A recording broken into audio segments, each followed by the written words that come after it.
Crazy Little Thing Called Love. A song by Queen uses very typical rock and roll patterns. We've learned the 1 and the 4 chord.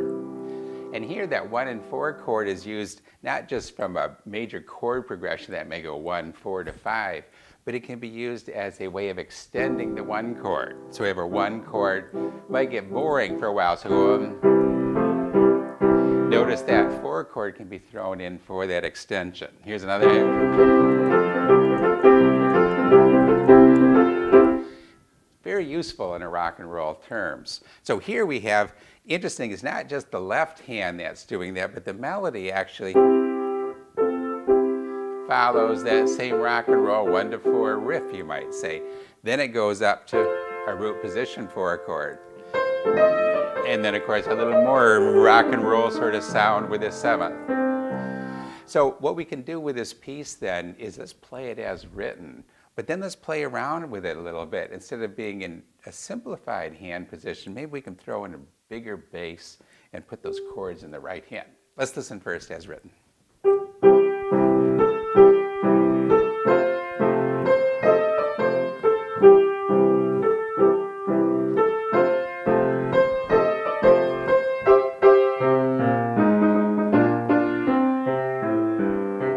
And so forth. Okay, so we wanted to jazz it up a little bit, then make it rock out, if you will. Then we're going to do a couple little changes. Maybe if you can reach an octave, octaves are always great in the left hand because they'll support the right hand chords. If you can't reach an octave, just bass is good, or maybe we can break an octave even with a small hand. So putting chords in the right, we get something on this order.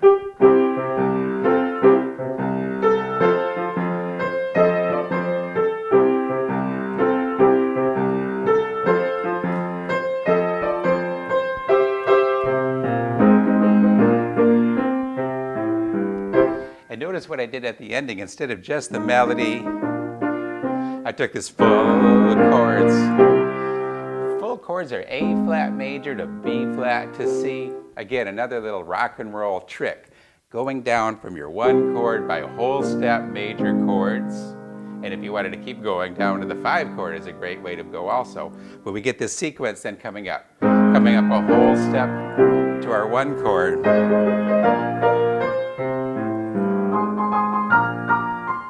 And so we can certainly put that in different octaves if you wanted to extend your ending. So have fun with it. Octave bass. Our 1, 4 on the right hand. We can even do it up here on the 4 chord.